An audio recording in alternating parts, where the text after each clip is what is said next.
The Bengali টিউশনে তোমাদের সকলকে স্বাগত। আমি শুভময়। আজ তোমাদের সত্যেন্দ্রনাথ দত্তের লেখা যে আমরা নামক একটি কবিতা রয়েছে, সেই কবিতাটির আজকে আমরা বিষয়বস্তু শুধু নয়, বিষয়বস্তুর সাথে সাথে প্রত্যেকটি লাইন ধরে ধরে আজকে আমি আলোচনা করব। মানে বইয়ের প্রত্যেকটি লাইন ধরে ধরে প্রত্যেকটি শব্দের অর্থ, প্রত্যেকটি প্যারাতে আমাদের কবি কি বলতে চেয়েছেন, সবগুলি তথ্য আজ তোমাদের সামনে আমি তুলে ধরবো। কবিতাটি অনেকটি বড়, ভিডিওটি একটু বড় হতে পারে, তো তোমরা একটু মনোযোগ সহকারে দেখবে, আশা করি তোমাদের অনেক উপকার হবে। যাই হোক, প্রথমে আমরা লাইন ধরে ধরে আলোচনা করব না, আমরা আগে একটু কবি সম্পর্কে কিছু বলে নেব।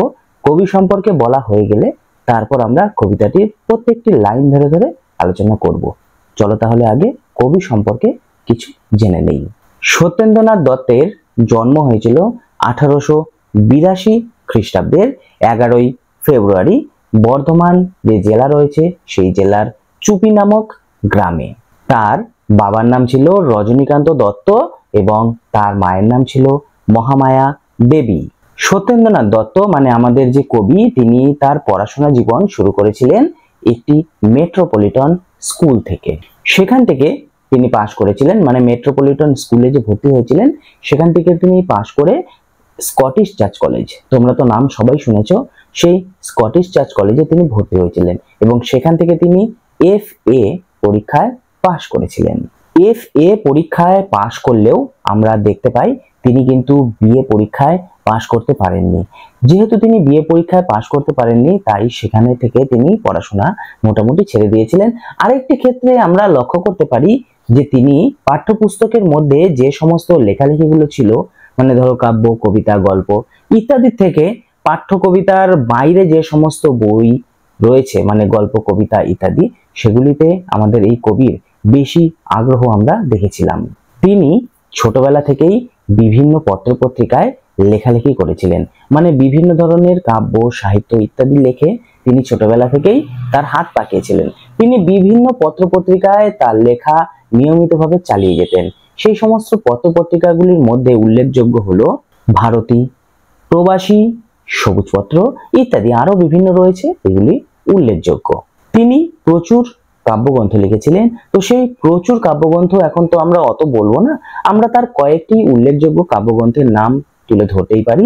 সেই উল্লেখযোগ্য কাব্যগ্রন্থগুলির মধ্যে মানে কয়েকটি বিশেষ উল্লেখযোগ্য হলো সন্ধিক্ষণ, বেনু ও বীণা, হোমশিখা, তীর্থ সলিল, তীর্থ রেণু, ফুলের ফসল, কুহু ও কেকা ইত্যাদি উল্লেখযোগ্য।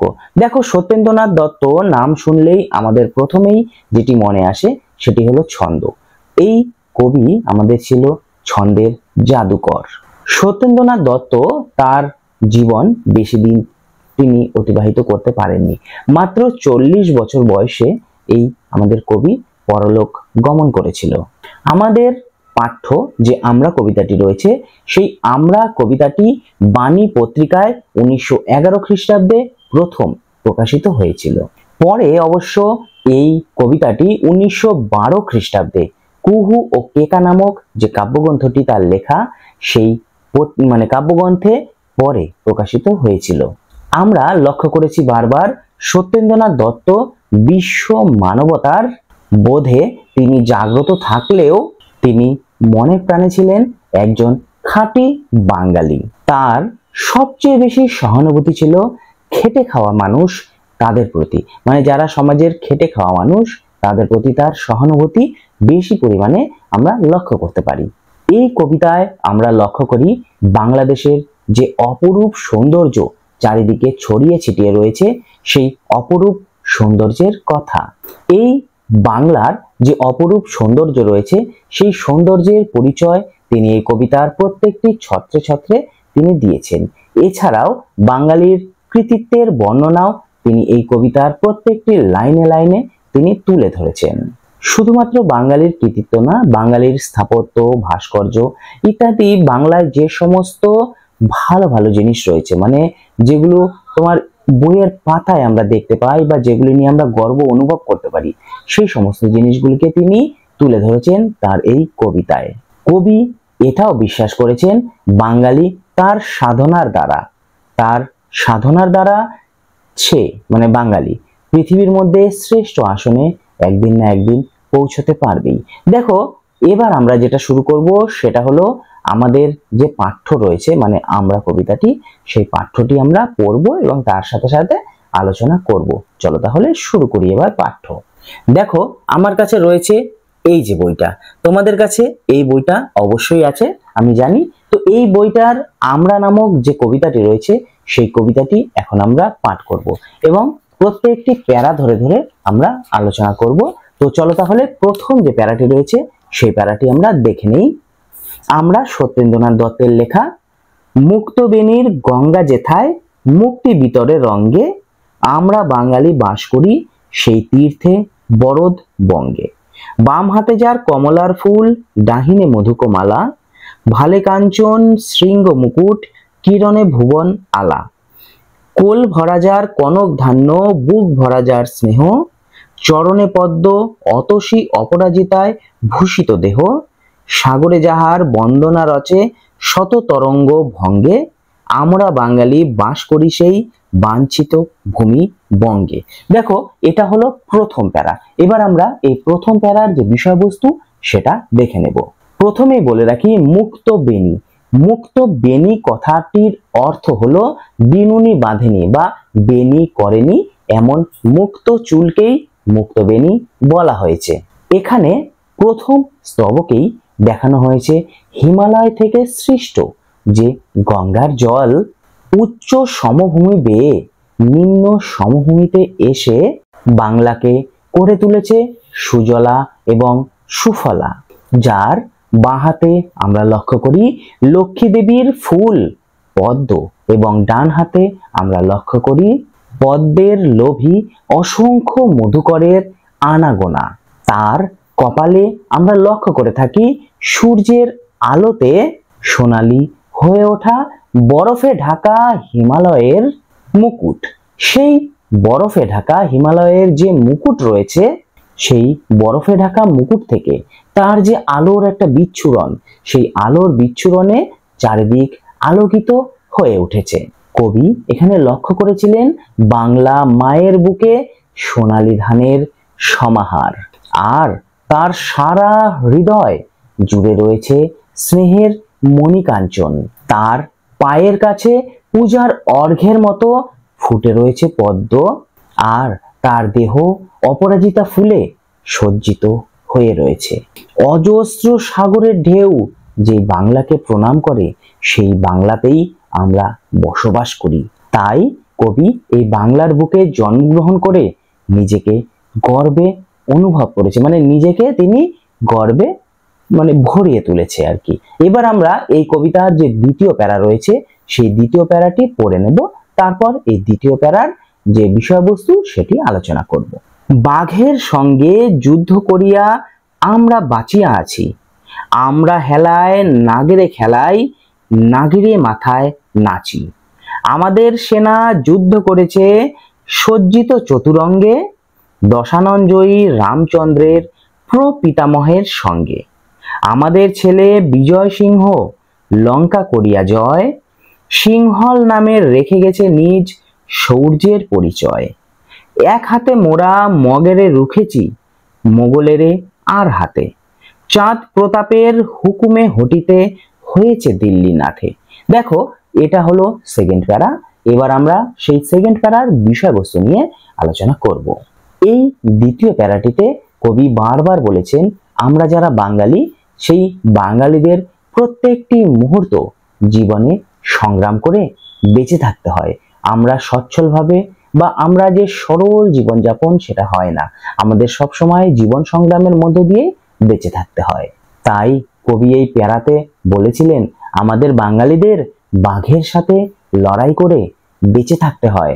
আমরা বাঙালিরা যে সাপ রয়েছে সেই সাপের ছোবল থেকে আমরা নিজেকে রক্ষা করার জন্য সেই সাপকে খেলা দেখিয়ে আমরা মত্ত রাখতে চাই সব সময়। এছাড়াও কবি বলেছেন নাগেরে মাথায় নাচি, তার মানে এখানে নাগেরি হলো একটি ছোট বাদ্যযন্ত্র। এছাড়া কবি এটাও বলেছেন আমাদের বাঙালির যে সেনারা রয়েছে সেই সেনারা চতুরঙ্গে যুদ্ধ করে চলেছে সর্বত্র। দেখো, চতুরঙ্গে বলতে এখানে বোঝানো হয়েছে চারটি পন্থায়। প্রথম হলো অশ্বারোহী মানে ঘোড়ার পিঠে যারা যুদ্ধ করে, রথারোহী রথে করে যারা যুদ্ধ করে, গজারোহী মানে হাতিতে করে যারা যুদ্ধ করে, এবং পদাতিক তার মানে পায়ে হেঁটে যারা যুদ্ধ করে। এই চতুরঙ্গে যুদ্ধ করার কথা কবি এখানে বলেছেন। বাঙালির এই সেনারা বহু বছর আগে থেকে, অর্থাৎ রামের সময় থেকে বা রামের যে পূর্বপুরুষ রয়েছে তাদের সময় থেকেও, অর্থাৎ তিনি বলতে চেয়েছেন রামের যে প্রপিতামহ রয়েছে সেই যুগ থেকেও আমাদের বাঙালিরা যুদ্ধ করে এসেছে। আমাদের বাঙালির ছেলেই বিজয় সিংহ। এই বিজয় সিংহ হলেন সিংহলের প্রথম রাজা। সেই বিজয় সিংহ সিংহল দেশ জয় করে বা সিংহল দেশ জয়লাভ করে তিনি নিজের বীরত্বই শুধু যে প্রতিষ্ঠা করেছিলেন তা নয়, তিনি বাঙালির বীরত্বের পরিচয়ও রেখেছিলেন। দেখো, আমরা জানি ভারতবর্ষ বারবার বিদেশি শক্তির দ্বারা আক্রান্ত হয়েছিল বা বিদেশি শক্তি ভারতবর্ষকে বারবার আক্রমণ করেছিল। সেই আক্রমণ থেকে কিন্তু বাঙালিরা কখনোই নিস্তার পায়নি। তাই কবি নির্দ্বিধায় বলেছিলেন, আমরা এক হাতে মগেদের রুখেছি। দেখো, এবার তোমাদের মনে প্রশ্ন আসতেই পারে যে এই মগেদের রুখেছি, মগ কারা? তো সেই মগ হলো আরাকানের যারা অধিবাসী, তাদেরকেই আমরা এক কথায় মগ বলতে পারি। আরাকানের যে সমস্ত জলদস্যুরা ছিলেন তাদেরই এক কথায় মগ বলা হতো। তাই কবি নির্দ্বিধায় বলেছেন, এক হাতে আমরা মগেদের রুখেছিলাম, আর এক হাতে আমরা মোগলদের রুখেছি। এবার মোগল সম্বন্ধে তোমরা সবাই জানো, মোগল তাও একটু বলে দিচ্ছি মোগল সম্বন্ধে। 1526 খ্রিস্টাব্দে পানিপথের যখন যুদ্ধ হয়েছিল, সেই 1526 খ্রিস্টাব্দে পানিপথের যুদ্ধে বাবর লোদি বংশের শেষ সুলতান ইব্রাহিম লোদি, নাম তো শুনেছে নিশ্চয়ই, সেই ইব্রাহিম লোদিকে পরাজিত করে মোগল বংশের সূত্রপাত ঘটিয়েছিল। এই মোগল বংশের প্রচুর সম্রাট ছিল। তো সেই প্রচুর সম্রাটের মধ্যে কয়েকটি উল্লেখযোগ্য সম্রাটের নাম হলো বাবর, আকবর, ঔরঙ্গজেব, শাহজাহান, জাহাঙ্গীর ইত্যাদি। তো আমরা মোটামুটি ইতিহাস যারা যারা পড়েছি সবাই কম বেশি মোগল রাজাদের সম্পর্কে জানি। তাই কবি বলেছেন, এক হাতে আমরা মগেদের রুখেছি, এক হাতে আমরা মোগলদের রুখেছি। আমরা এটাও জানি ইতিহাস যারা পড়েছিলাম, আকবর, সেই আকবর আমাদের যে রানা প্রতাপ সিংহ রয়েছিল, সেই রানা প্রতাপ সিংহকে সহজে কিন্তু বশ্যতা স্বীকার করাতে পারেনি। আর এই কবিতায় যে চাঁদ বলা রয়েছে, সেই চাঁদ বলতে আমরা 12 ভূঁইয়ার অন্যতম যে চাঁদ রায়, সেই চাঁদ রায়ের কথা এখানে কবি বলেছিলেন। তাকে পরাস্ত করতে মুঘলদের অনেকটা বেগ পেতে হয়েছিল। দেখো, এটাই হলো মূলত সেকেন্ড প্যারার বিষয়বস্তু। এবার আমরা একটু তৃতীয় প্যারাটি পড়ে নেব। জ্ঞানের নিধান আদিবিদ্বান কপিল সাংখ্যকার, এই বাংলার মাটিতে গাঁথিল সূত্রে হীরক হার। বাঙালি অতীশ লঙ্ঘিল গিরি তুষারে ভয়ঙ্কর, জ্বালিল জ্ঞানের দ্বীপ তিব্বতে বাঙালি দীপঙ্কর। কিশোর বয়সে পক্ষধরের পক্ষ সাতন করি, বাঙালির ছেলে ফিরে এলো দেশে যশের মুকুট পরি। বাংলার রবি জয়দেব কবি কান্ত কোমল পদে, করেছে সুরভি সংস্কৃতের কাঞ্চন কোকনদে। এটা হলো তৃতীয় মানে প্যারা। এবার আমরা এই প্যারাটির বিষয়বস্তু নিয়ে একটু জেনে নেব। তৃতীয় প্যারাটিতে কবি বলতে চেয়েছেন, শুধু ভারতবর্ষেই নয়, আমাদের বাংলায় বহু দিন ধরে, বহু যুগ ধরে দর্শন শাস্ত্রের চর্চা হয়ে এসেছে। জ্ঞানের নিধান বা জ্ঞানের যে অধীন বা বলতে পারো জ্ঞানের বিদ্বান আমাদের কে ছিল বলতো? কপিল সাংখ্যকার মুনি। এই কপিল ছিলেন একজন বৈদিক ঋষি, সাংখ্য দর্শনের তিনি প্রবর্তক। তিনি ছিলেন আস্তিক্যবাদী একজন দার্শনিক। ভাগবত পুরাণের তৃতীয় স্কন্ধে আমরা এই কপিল মুনির বিবরণ পেয়ে থাকি। কবি যে কপিল মুনির বিবরণ এখানে দিয়েছিলেন, সেই কপিল মুনিকে আমরা বিষ্ণুর অবতার রূপেও চিনে থাকি। হিন্দু শাস্ত্র মতে এই কপিল হলো বিষ্ণু ভক্ত অসুররাজ প্রহ্লাদের পুত্র। আমরা দেখতে পাই, তোমরা অনেকেই দেখেছো, গঙ্গাসাগর, গঙ্গাসাগরে যে মেলা হয় পশ্চিমবঙ্গের একদম শেষে রয়েছে, মানে নিচের দিকে, সেই গঙ্গাসাগরে একটি আশ্রম রয়েছে। সেই আশ্রমটি হলো কপিল মুনির আশ্রম। তাই কবি নির্দ্বিধায় বলেছিলেন এই বাংলাতেই হয়েছে সাংখ্য দর্শনের সূত্রপাত। এছাড়াও কবি বলেছিলেন অতীশ দীপঙ্কর শ্রীজ্ঞানের কথা। সেই অতীশ দীপঙ্কর শ্রীজ্ঞান বাংলাদেশের বিক্রমপুর ছেড়ে পাহাড় পর্বত অতিক্রম করে তিব্বতে গিয়েছিলেন বৌদ্ধ ধর্মের প্রচারের কাজে। পাখির মতো অবাধে তিনি দেশ বিদেশ বিচরণ করেছিলেন এবং সারা দেশে ধর্মপ্রচার করে তিনি জয়ের গৌরব নিয়ে আবার আমাদের দেশে মানে বাংলায় আবার ফিরে এসেছিলেন। আর এক বাঙালির এখানে তিনি নাম করেছেন আমাদের কবি রঘুনাথ শিরোমণি। তৎকালীন যে মিথিলার একজন বিখ্যাত কবি ছিল পক্ষধর মিশ্র, সেই পক্ষধর মিশ্রকে একটি বিতর্ক সভায় তিনি পরাস্ত করেছিলেন। এছাড়াও কবি বলেছেন বাংলার কবি জয়দেবের লেখা যে গীত গোবিন্দ রয়েছে, সেই গীত গোবিন্দ শুধু বাংলায় প্রচার পায়নি বা বাংলায় খ্যাত হয়নি, সারা দেশ জুড়ে এটি খ্যাতি লাভ করেছিল। বা বলতে পারো এই গীত গোবিন্দ সংস্কৃত সাহিত্যের এক অমূল্য সম্পদ হয়ে রয়েছে সারা দেশ জুড়ে। এটি হলো এই প্যারার বিষয়বস্তু। এবার আমরা চতুর্থ প্যারা নিয়ে একটু পড়ে দেখব, তারপর তার আলোচনায় আবার ফিরব। স্থপতি মোদের স্থাপনা করেছে বরভূধরের ভিত্তি, শ্যাম কম্বোজে ওঙ্কার ধাম মোদেরই প্রাচীন কীর্তি। ধ্যানের ধনে মূর্তি দিয়েছে আমাদের ভাস্কর, বিটপাল আর ধীমান যাদের নাম অবিনশ্বর। আমাদেরই কোনো সপটু পটুয়া লীলায়িত তুলিকায় আমাদের পট অক্ষয় করে রেখেছে অজন্তায়।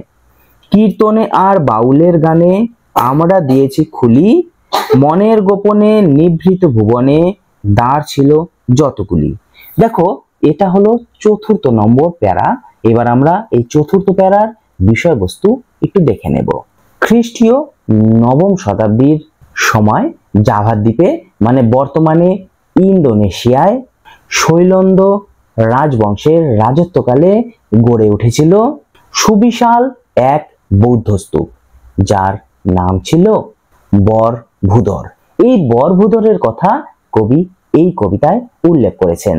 প্রাচীন বাংলার ইতিহাসে দক্ষিণ পূর্ব এশিয়ার সঙ্গে বাংলার বাণিজ্যিক যোগাযোগের প্রমাণ আমরা ইতিহাসে পেয়েছি। ওই অঞ্চলের যে স্থাপত্য শিল্প ছিল, সেই স্থাপত্য শিল্পেও পাল এবং সেন যুগের প্রভাবের কথা আমরা জানতে পারি। এই সূত্রের উপর ভিত্তি করেই কবি হয়তো এই যে বরভূধর স্তূপ রয়েছে, সেই বরভূধর স্তূপকে বাঙালির কীর্তি বলে ঘোষণা করেছিলেন। এছাড়াও কবি বলেছেন শ্যাম কম্বোজ ওঙ্কার ধাম এগুলি সব আমাদেরই তৈরি। কম্বোজ মানে বর্তমানে কম্বোডিয়া।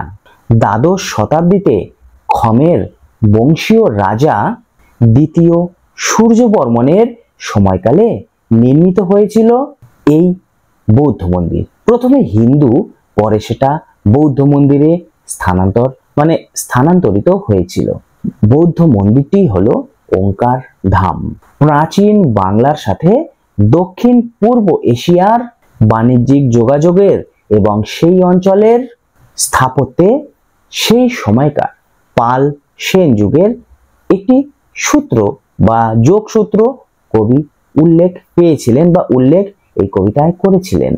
সম্ভবত এই তথ্যের উপর ভিত্তি করেই কবি ওঙ্কার ধাম যে বাংলার তৈরি মানে বাঙালিদের তৈরি সেটি তিনি বলতে চেয়েছিলেন।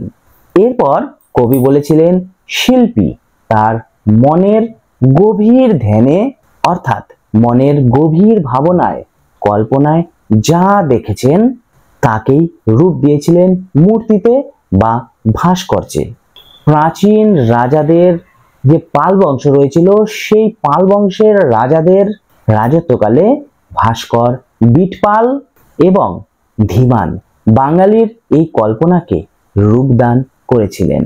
তাদের হাতেই বাঙালি তথা বাঙালির যে স্থাপত্য কর্ম বা স্থাপত্য শিল্প, সেই স্থাপত্য শিল্প চরমে মানে একদম উচ্চতার যে শিখরে, সেই শিখরে পৌঁছেছিল।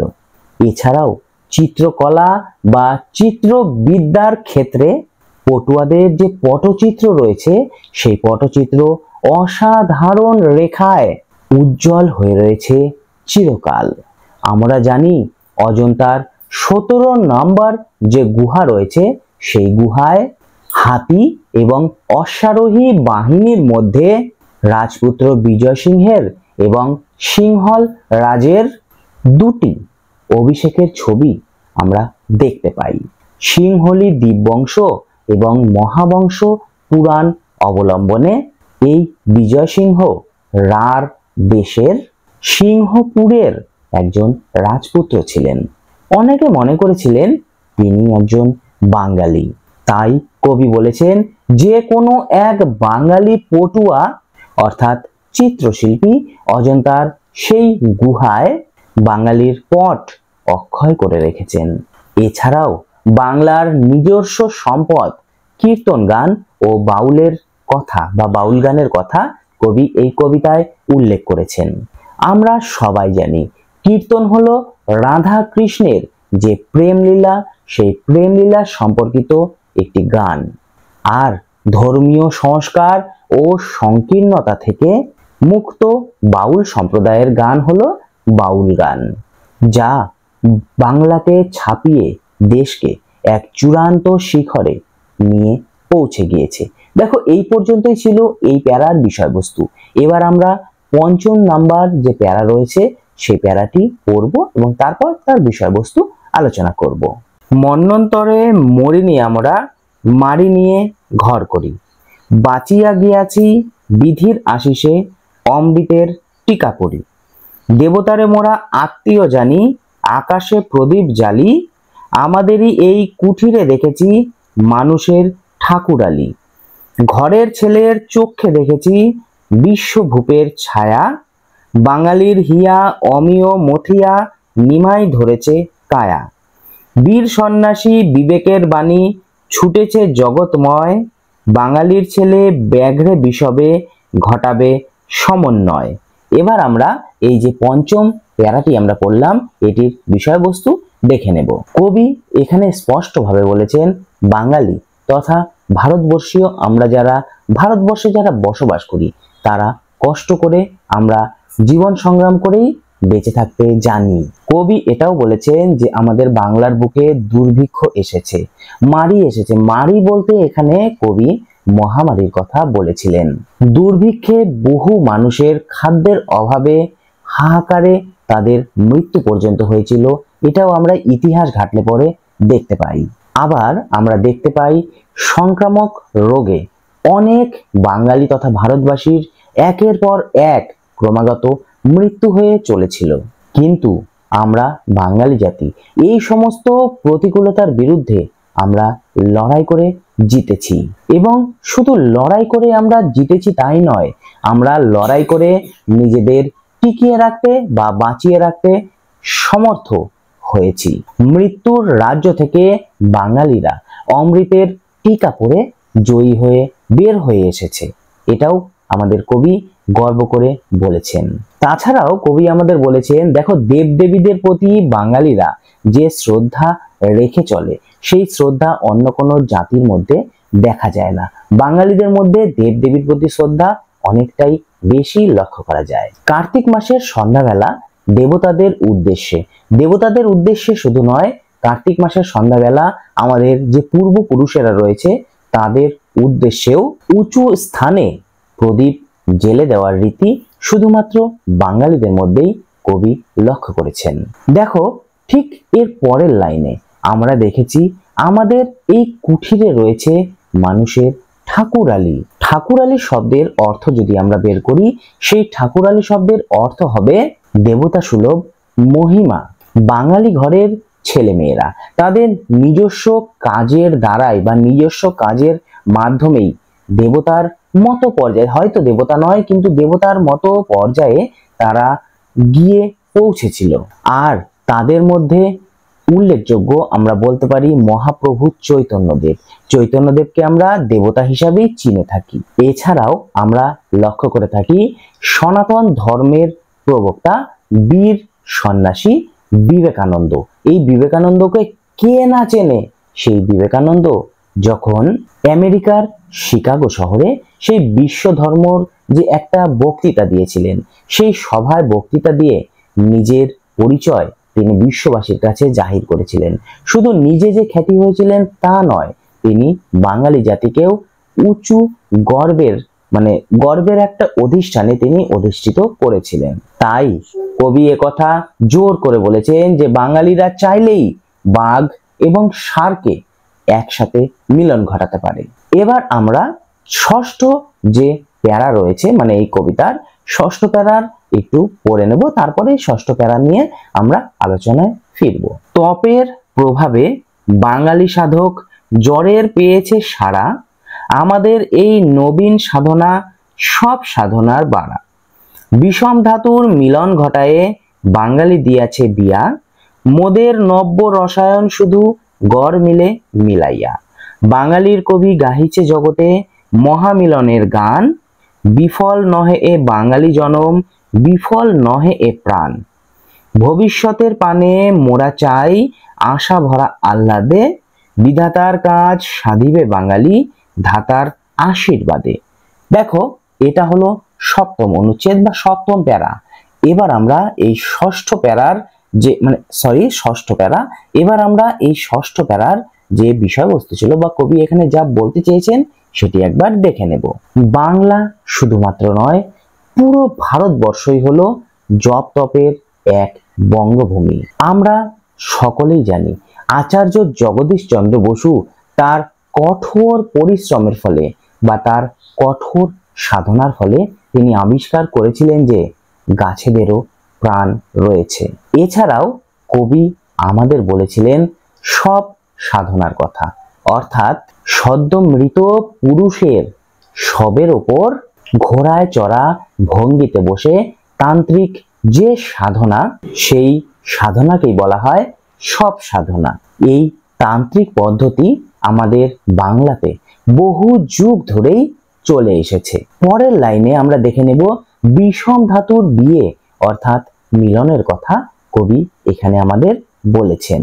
অর্থাৎ আমাদের দেখবে কবি আমাদের বলেছেন আচার্য প্রফুল্লচন্দ্র বিভিন্ন ধাতুর বা মৌলের যে রাসায়নিক বিক্রিয়া করে নতুন যৌগ তৈরি করেছিলেন এবং সেই যৌগ তৈরি করে তিনি ইতিহাসে তার নাম লিখে দিয়ে গেছেন।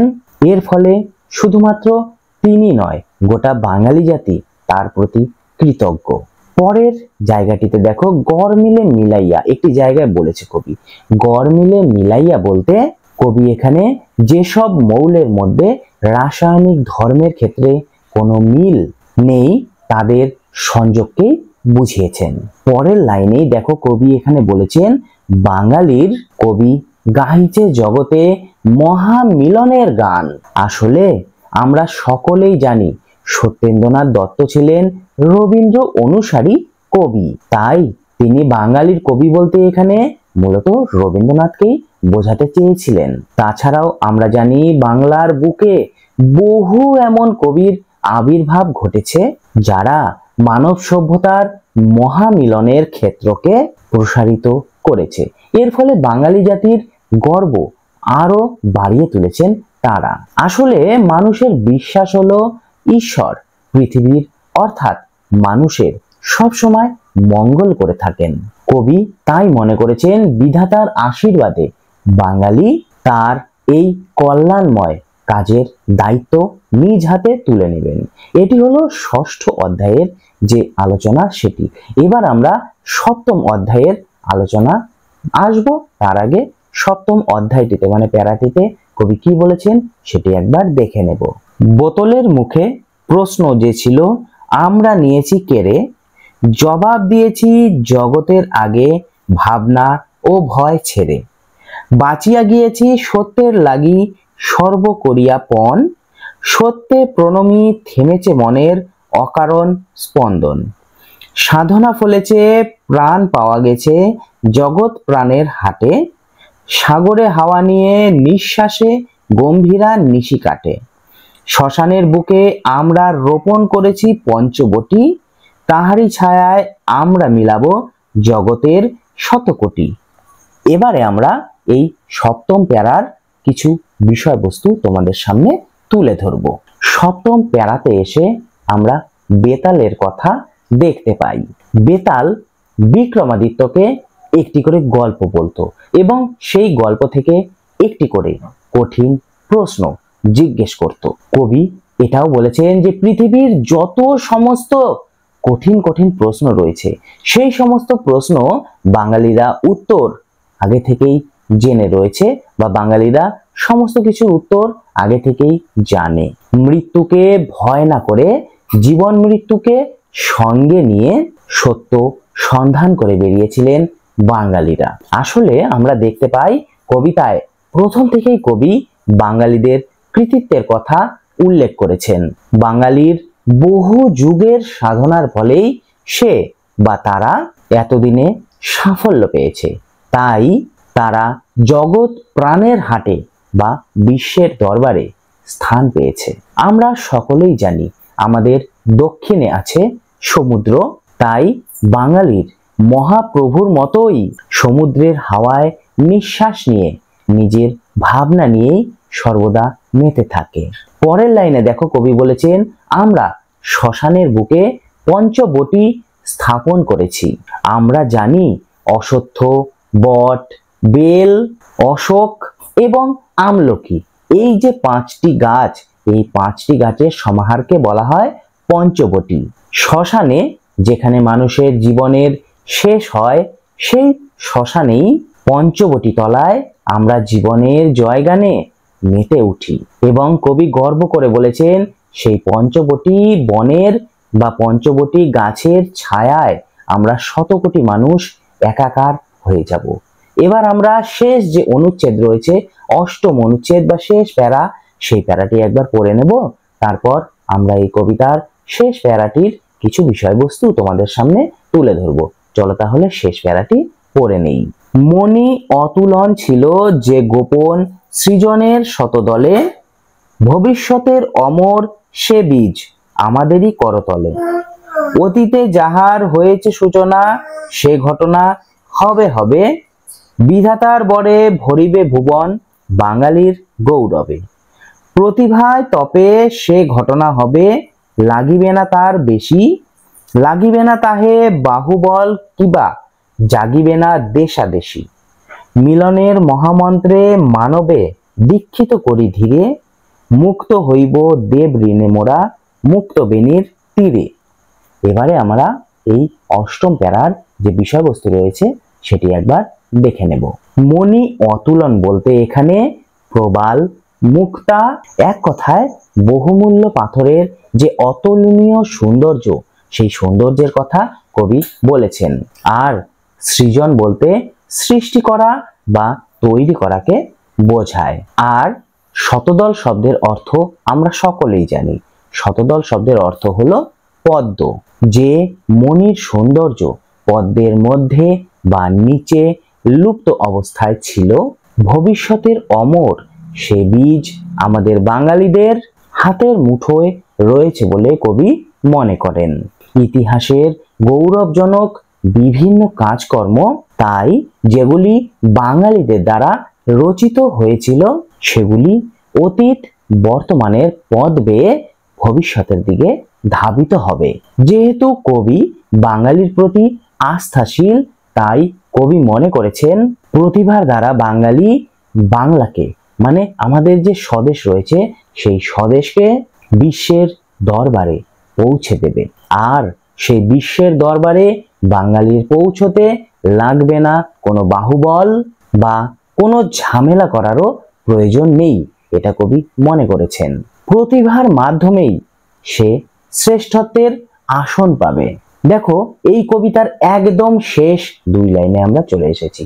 এই শেষ 2 লাইনে কবি বলতে চেয়েছেন, এই বাংলা শুধুমাত্র সুজলা সুফলা শস্য শ্যামলাই নয়, অসাধারণ প্রাকৃতিক সৌন্দর্যে সমৃদ্ধ এমন একটি দেশ, যেই দেশে জন্মগ্রহণ করা সবার সৌভাগ্যে হয় না বা সবার সৌভাগ্যে জোটে না। বাঙালি জাতি আসলে সুমহান ঐতিহ্যের অধিকারী। তার উত্তর সূরি হয়ে জন্মানো আমাদের কাছে গর্বের বিষয়। তাই কবি বলেছেন, সারা পৃথিবীর মানুষকে মহামিলনের মন্ত্রে দীক্ষিত করে বাঙালি তার দেবতার সেই ঋণ একদিন শোধ করবে। দেখো এইখানেই কবিতাটি শেষ হয়েছে। এবার এই কবিতাটি সম্পর্কে আরো 2-1টি কথা বলে নেই। আসলে দেখো 19 শতকের যারা যারা কবি ছিলেন, সেই সমস্ত কবিরা তাদের কাব্য কবিতায় দেশ প্রেমের পরিচয় দিয়ে গিয়েছিলেন অনবরত। রঙ্গলাল, হেমচন্দ্র, নবীনচন্দ্র, মধুসূদন প্রভৃতি বিভিন্ন কবির কবিতায় দেশানুরাগের প্রবল অভিব্যক্তি আমরা এর আগেও লক্ষ্য করেছি। এই কবিতাটিরও প্রত্যেকটি ছত্রে ছত্রে বা প্রত্যেকটি লাইনে লাইনে কবির স্বদেশ ও স্বজাতি সম্পর্কে তীব্র ভালোবাসা ও গৌরববোধের প্রকাশ আমরা লক্ষ্য করতে পারি। আমরা তাই লক্ষ্য করে থাকি এই কবিতাটির প্রথম দিকে কবি বাংলা মায়ের প্রাকৃতিক সৌন্দর্যের বর্ণনা দিয়েই সাথে সাথে বাঙালি জাতির গৌরব গাথা তিনি রচনা করেছেন। শুধুমাত্র জন্মসূত্রেই বাঙালি যারা তাদেরই বন্দনা করেছেন এমনটা নয়। বাঙালি যাদের ভালোবেসেছে অর্থাৎ শ্রীকৃষ্ণ, কপিল মুনি, তাদেরও কবি বাংলার গৌরবে সামিল করেছেন। দেখো এই যে আমরা কবিতাটি, এই আমরা কবিতাটি নিয়ে আমরা পুঙ্খানুপুঙ্খ আলোচনা করলাম। জানি আমি ভিডিওটি অনেক বড় হয়ে গিয়েছে, তোমরা একটু মনোযোগ সহকারে দেখবে, আশা করি তোমাদের অনেক উপকারে লাগবে। আজ তাহলে এটুকুই। এরপরে আমরা এমসিকিউ প্রশ্নোত্তর নিয়ে আলোচনা করব। আমরা কবিতাটি কোন কাব্যগ্রন্থের অন্তর্গত? অপশনগুলি হলো কুহু ও কেকা, বেনু ও বীণা, সবিতা। সঠিক উত্তর কুহু ও কেকা। বঙ্গমাতার চরণে কোন ফুল? অপশনগুলি হলো গোলাপ, জবা, পদ্ম। সঠিক উত্তর পদ্ম। বঙ্গমাতার বাঁ হাতে কার ফুল বা কোন ফুল? অপশনগুলি হলো, এখানে কার ফুল হবে লক্ষ্মী, সারদা, কালিকা। সঠিক উত্তর লক্ষ্মী। আমাদের কোন ছেলে লঙ্কা জয় করেছে? অপশনগুলি হলো জয় সিংহ, বিজয় সিংহ, অমর সিংহ। সঠিক উত্তর বিজয় সিংহ। শ্মশানের বুকে আমরা কি রোপণ করেছি? অপশনগুলি হলো আম, সেগুন, অশ্বত্থ। সঠিক উত্তর অশ্বত্থ।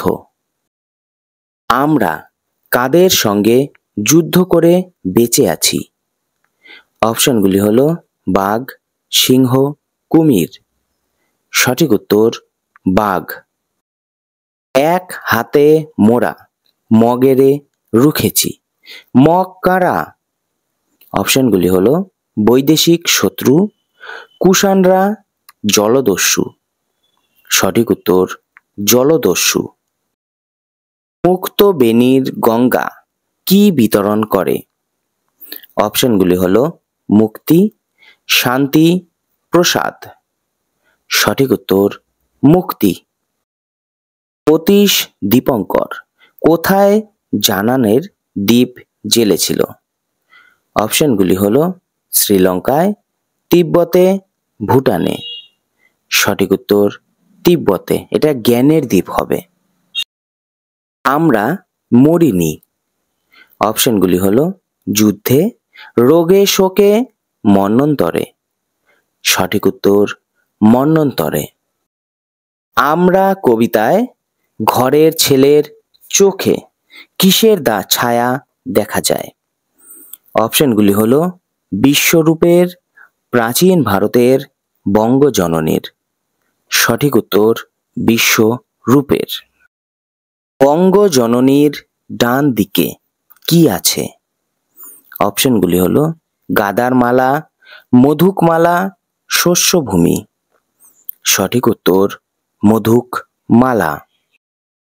বঙ্গভূমির দেহ কি দিয়ে ভূষিত? অপশনগুলি হলো অতসী পদ্ম, অতসী টগর, অতসী অপরাজিতা। সঠিক উত্তর অতসী অপরাজিতা।